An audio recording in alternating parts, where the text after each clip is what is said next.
క్రెడాయి హైదరాబాద్ అతిపెద్ద property show మార్చి 8వ తేదీ నుంచి 10వ తేదీ వరకు గొప్ప అవకాశం వినియోగించుకోండి. Welcome to RTV. నేను మీ గయాజ్ని. మాజీ మంత్రివర్యులు పొంగూరు నారాయణ సతీమణి పొంగూరు రామాదేవి గారు గత 2 నెలల నుంచి అయితే నెల్లూరు సిటీలో ఒక తుఫానులా ఆమె తిరుగుతా ప్రచారం చేస్తున్నారు భర్త గెలుపు కోసం. ప్రస్తుతం ఆమె మనతో ఉన్నారుతో ఆమె మాట్లాడు. నమస్తే మేడం. ఎలా ఉంది మేడం ఈ టోటల్ మీద మీరు ఇంటింటికి తిరుగుతున్నారు, ఎలా ఉంది స్పందన? స్పందన ఒక మాటలో చెప్పాలంటే అనూహ్యం. వాళ్ళు చాలామంది అయితే మీరు 2-3 ఉదాహరణలు దీనికి నేను చెప్తాను. మీరు అసలు రానవసరం లేదమ్మా. వాళ్ళు చెప్తున్న ఒకటి, మేము ఆల్రెడీ డిసైడ్ అయిపోయాం. తెలుగుదేశం పార్టీ వస్తుందని డిసైడ్ అయ్యాము. మేము ఎవరికి వెయ్యాలి అనేది మేము ఆల్రెడీ డిసైడెడ్. మీరు ఈరోజు వచ్చారు, మమ్మల్ని అడుగుతున్నారు, ఓటేయమని అడుగుతున్నారు. మీరు వచ్చినా రాకపోయినా, అడిగినా అడగకపోయినా మేము ఆల్రెడీ డిసైడ్ అయిపోయాం. తెలుగుదేశం పార్టీకే ఓటేయాలని, నారాయణ గారే గెలవాలని. ఇది ఈ గెలవటము ఓటు వేయటం అనేది కూడాను మీరు వచ్చి అడిగారు, మీకోసం కాదు, నారాయణ సార్ కోసం కాదు, మా కోసం మేము అనుకుంటున్నాం. మా కోసం మేము నారాయణ సార్ని గెలిపించుకోవాలనుకుంటున్నాం. ఎందుకనంటే 5 సంవత్సరాల క్రితం వరకు సారు ఉన్నప్పుడు, మినిస్టర్గా ఉన్నప్పుడు ఎటువంటి అభివృద్ధి జరిగింది అనేది మేము కళ్ళారా చూసాము. ఆ తర్వాత ఒక్క ఛాన్స్ అనే దాంతో ఏమో ఇంకా ఏమన్నా బెటర్గా జరగచ్చు అన్న ఉద్దేశంతో మోసపోయామనేది మాకు అర్థమైంది. కాబట్టి ఒకసారి పొరపాటు చేశాము, కానీ ఇంకైతే అటువంటి పొరపాటు చెయ్యము. ఖచ్చితంగా ఈసారి మనం మా సార్నే గెలిపించుకుంటాము. ఏదైతే అభివృద్ధి కళ్ళెదురుగా కనిపిస్తూ ఉన్నాయి, అప్పటి వరకు ఎంతవరకు రోడ్లు ఎలా ఎండ్ టు ఎండ్ రోడ్లు ఎలా జరిగాయి, డ్రైనేజీ వర్క్స్ ఎలా జరుగుతూ ఉన్నాయి, తర్వాత నెక్లెస్ రోడ్ ఎలా డెవలప్ అయింది, అదే రకంగా మనకి ప్రతి ఏరియా తీసుకుంటే శివాలయాలు కానివ్వండి, కోనేర్లు కానివ్వండి, లేకుండా ఉంటే పెన్నా రివర్ దగ్గర ఘాట్లు కానివ్వండి, ప్రతి ఒక్కటి ఏ రకమైన అభివృద్ధి పనులు అప్పుడు జరిగాయో, ప్రత్యేకించి ముస్లిం ఏరియాల్లో అయితే కనుక మొన్న మసూద్ నగర్ ఏరియాకి వెళ్తే వాళ్ళు ఏం చెప్పారంటే, అమ్మ మాకు బాగా గుర్తుంది, అప్పుడు ఒకసారి వరదలు వచ్చాయి. ఆ వరదలు వచ్చినప్పుడు సార్ ఇక్కడ 14 రోజులు ఉన్నారు. తిండి తినటం కూడాను కారులోనే కూర్చొని తిండి తినటము, అక్కడే ఉండటము, ఎక్కడికి కదలకుండా ఉండి మాకు అన్నీ నీరు లేకుండా చేశారు. అది ఆ రోజు జరిగింది. కానీ మళ్ళీ మొన్న రీసెంట్గా వర్షాలు వచ్చినప్పుడు సారు చేసిన ఆ పనికి దాని యొక్క రిఫ్లెక్షన్ మొన్న మేము చూసాం. ఆ రోజు మా ఇళ్ళలోకి ఒక చుక్క నీరు రాలేదు. ఇది ఆ రోజు చేసింది తర్వాత జరిగినప్పుడు అది మాకు ఇంకా బాగా అర్థమైంది. ఆ రోజు సార్ ఉన్నారు, కష్టపడ్డారు, అదంతా క్లియర్ చేశారు, ఇదంతా మాకు అర్థమైంది. కానీ మొన్న వర్షం వచ్చినప్పుడు మా ఇంటికి ఒక చుక్క నీరు రాలేదు. ఇదంతా మేము ఎట్లా మర్చిపోతామమ్మా అని చెప్పి వాళ్ళు ఒక్కొక్కళ్ళు వచ్చి మాకు షాదీ మంజిల్ కట్టించారు, ఇంత మంచి ఇది చేశారు. ఇంకొక మహిళ, తను ముస్లిం యువతి కానీ ఎడ్యుకేటెడ్, తను ఒక టీచర్, పిఎన్ఎం స్కూల్లో టీచర్. ఆమె చెప్తూ ఉన్నారనమాట, మాకు ముస్లిం యువతకి ఒక ప్రత్యేకంగా ఒక కాలేజీ పెట్టించి ఈ ఏరియాలో పిఎన్ఎం స్కూల్ని, సార్ ఆలోచన అది, ఇంతవరకు ఎప్పుడూ అలా జరగలేదు. దాంతో మా యువతులందరూ ముందుకు వచ్చి చదువుకోవటానికి చాలా అవకాశం కలిగిందమ్మా. సార్ యొక్క ఎడ్యుకేషన్ దీని మీద ఉండటం వలన, అటువంటివి చాలా ఫోకస్ చేయటం వలన మాకు చాలా అభివృద్ధి జరిగిందని ఆ లేడీ ఆ విధంగా ఎక్స్ప్రెస్ చేయటం జరిగింది. ఇదే విధంగా ఒక్కొక్క ఏరియాలో ఒక్కొక్క రకంగా. శివాలయం ఏరియాకి వెళ్ళాము.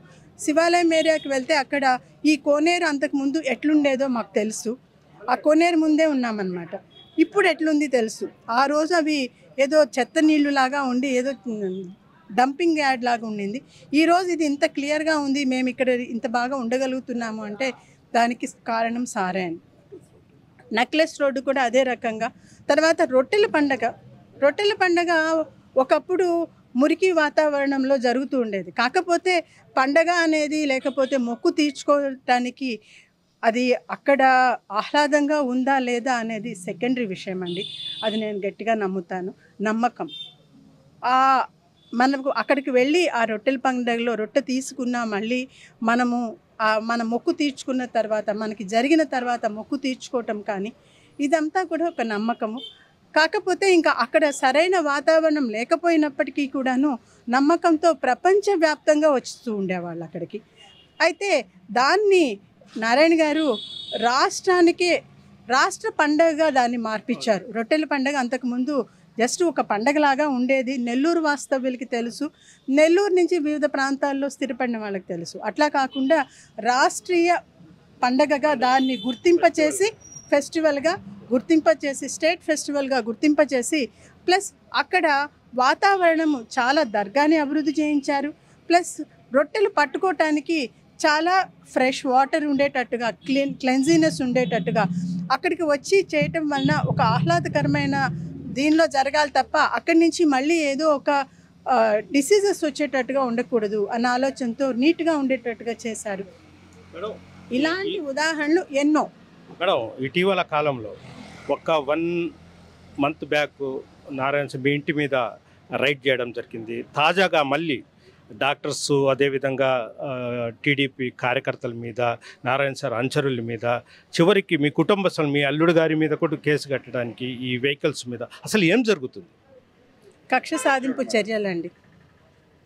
ఒకటే సింపుల్ ఆన్సర్, కక్ష సాధింపు చర్యలు. భయపెట్టాలని చేస్తున్నారు కానీ భయపడేది లేదు. ఇవి కేవలం కక్ష సాధింపు చర్యలు. మేడం, అదేవిధంగా ఇప్పుడు మీరు టోటల్ తిరుగుతున్నారు, మీరు కానీ నారాయణ సార్ మొత్తం మీ ఫ్యామిలీ మొత్తం తిరుగుతున్నారు. అంటే అంటే బలహీన వర్గాల నుంచి ఎలాంటి స్పందన? అట్టడుగు ప్రజలు ప్రతి ఒక్కళ్ళ దగ్గర నుంచి అనూహ్యమైన స్పందన ఉండండి. అది అన్ని రకాల వర్గాల నుంచి మేము ఒకటే రకంగా చూస్తున్నాం. అంటే అది చిన్న చిన్న వ్యాపారస్తులు అయి ఉండొచ్చు, లేకపోతే చాలా మినిమం వేజెస్లో ఉండేవాళ్ళు అయి ఉండొచ్చు, తర్వాత వ్యాపారస్తులు అయి ఉండొచ్చు, పెద్ద పరిధిలో ఉన్న వాళ్ళు అయి ఉండొచ్చు. ఎవరి నుంచైనా కూడాను మనకి ఇప్పుడు ఉన్నదానికన్నా సార్ వస్తేనే ఖచ్చితంగా బెటర్గా ఉంటుంది, మన నెల్లూరుకి ఇంకా అభివృద్ధి జరుగుతుంది అనేది మాత్రం ప్రతి ఒక్కళ్ళు డిసైడ్ అయి ఉన్నారండి. సార్ ఏంటంటే కొన్ని ఏరియాస్ చూసినప్పుడండి మనుషుల మధ్య దోమలు ఉన్నట్టు లేవండి నెల్లూరులో. మరి ఈవినింగ్ 7-8 మధ్య కనుక కొన్ని ఏరియాస్కి వెళ్తే మనుషుల మధ్య కాదు దోమలు ఉండేది, దోమల మధ్యలో మనుషులు ఉంటున్నారు. ఆ రకంగా ఉంది. సో ఫస్ట్ ఏమో సారు ప్రతి ఒక్కరికి ప్రామిస్ చేస్తుంది కూడా ఏంటంటే మన తెలుగుదేశం పార్టీ వస్తుంది, నారాయణ గారు మళ్ళీ పదవిలోకి వస్తున్నారు, వచ్చిన తర్వాత చేయబోయేది నెల్లూరుని దోమలు లేని దోమల రహిత నగరంగా తీర్చిదిద్దాలి అనేది సార్ యొక్క ఇది. సార్ మీద ఆ నమ్మకము, సారు ఈ పని చేస్తాను అన్నారు కాబట్టి దాన్ని ఖచ్చితంగా జరుగుతుంది అనే నమ్మకం వారిలో కనిపిస్తాం.